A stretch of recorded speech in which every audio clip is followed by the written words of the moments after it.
Visualization is probably the most popular mental training tool used by top athletes to strengthen their performance.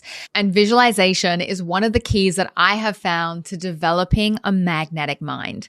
Now, in this episode, I actually want to share with you some of the examples of athletes who use this tool to gain a competitive advantage, because the stories that I have found on visualization are really cool.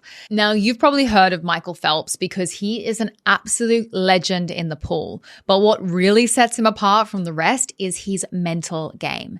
Now, he started doing mental practice when he was just a teenager, around 13 or 14, and he was introduced to it by his coach. I want you to picture this. About a month before a big swim meet, before he'd go to sleep, he would get comfy in bed, all relaxed. And that's when he would start doing his visualization practice, kind of like he was watching a movie in his head over and over and over. When he closed his eyes, he'd imagine the upcoming race from all different angles.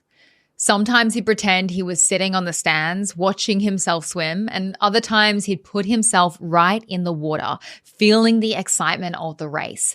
Now, let's break down what he was thinking during this. First, he'd imagine how he wanted the race to go. Every single stroke, every single turn, every single thing going perfectly. He'd see himself touching the wall first, leaving everyone behind. Second, he'd also think about how he didn't want the race to go. This part really helped him prepare for things that might go wrong, so he wouldn't panic if they did. And lastly, Michael would picture what a perfect race would look like. He'd set really high goals for himself, aiming to be the absolute best. Now, why did this all work so well? Well, our brains can't tell the difference between something we vividly imagine and something that actually happens. So when Michael stood behind that starting block at a big championship, he had already swum that race hundreds of times in his head, which I think is incredible. He'd put on his headphones, he would drown out all of the noise, he would focus on the music, and he'd let his body do what he'd practice in his head over and over and over again. He'd always be ready for anything that came his way because he'd practice every single little thing that could go wrong in his mind. He knew exactly what to do if it happened, and he'd be able to act quickly without even thinking about it. In one interview, he said something that I really loved. He said something like this: "At a swim meet, there's not a lot I can control except getting ready, training, and being prepared for the race. Visualization gets my head in the game, and when I'm behind the block, I can let everything go, be completely relaxed, and let everything unfold how it's supposed to.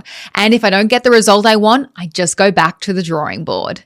His message is all about focusing on the controllables and letting go of the rest, which is something that I have said for years. Control the controllables and release and surrender the rest.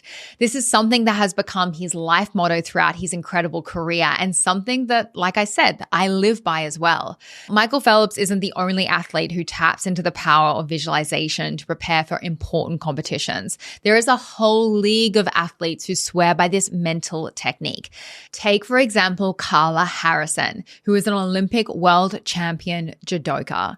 Now, she had a routine before big competitions. Every day, she'd dive deep into her imagination, picturing herself winning the Olympics. In an interview, she said that she'd visualized herself winning the Olympics every night before she'd compete. She'd picture herself bombing the girl in the final and standing on top of the podium, watching the flag go up. She'd imagine feeling the gold medal around her neck and hugging her coach.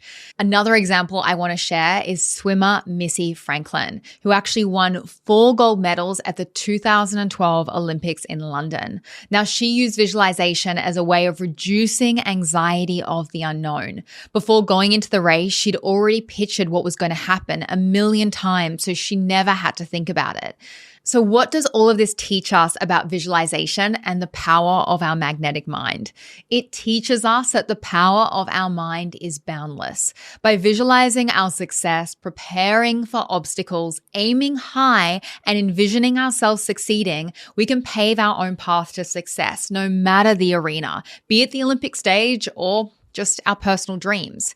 You can use visualization to literally prime yourself for success. Countless research and studies have indicated that visualization can improve performance. It's like this: the more repetitions you perform, the better you become at a task. Visualization is a way of increasing the number of mental reps that you perform. So when these incredible athletes use visualization to reach the top of their sports, they're tapping into a tool that's available to you and me, a tool that strengthens our magnetic minds. Now, one thing I want to bring up here is how overlooked visualization is. We have access to a tool that Olympic athletes swear by, but so many people have never tried to visualize or even believe that it could make a difference. In next week's episode, I'm actually going to be diving into some of the scientific research on visualization to inspire you to start your own visualization practice. But for now, I just want you to take action and simply start visualizing what I like to call the best case scenario. I want you to just stop for a second and think about a situation in your life where there might be two outcomes. One outcome where you win and maybe one outcome where you might lose. Maybe there's a competition or a conversation that you need to have with someone or an answer that you're waiting to hear. And in your head for the next week, I want to challenge you to keep mentally rehearsing the best case scenario. What would it look like if this situation was to turn out as a win for you? Use this frame as inspiration for your visualization and continually come back to it over and over and over again.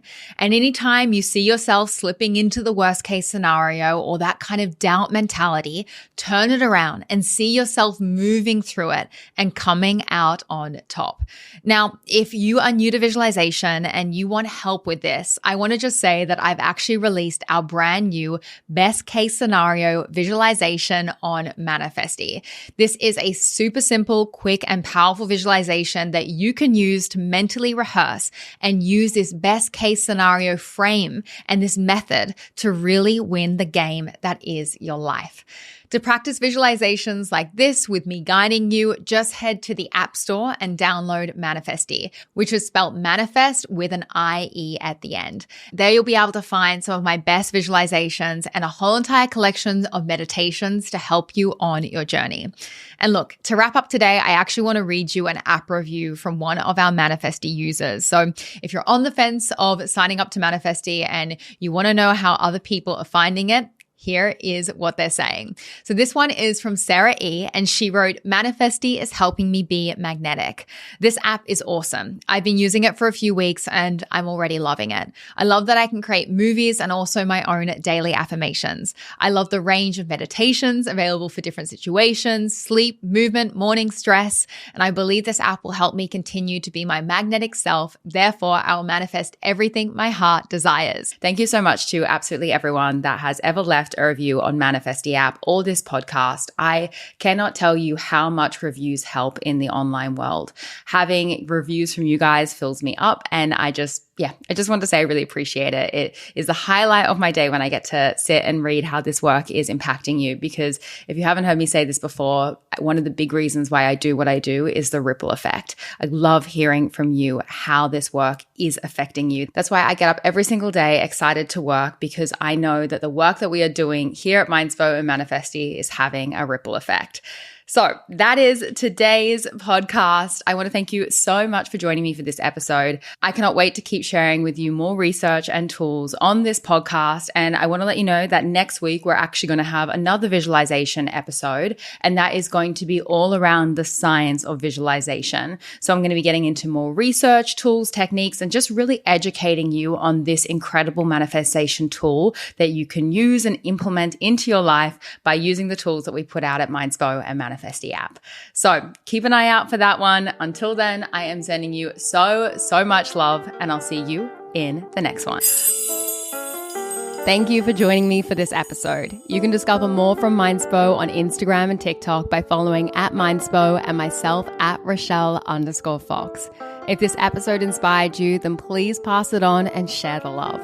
And if you're new to our world and you want to elevate your mind and step into your best self, then be sure to download our app, Manifesty, from the App Store and take advantage of the free trial.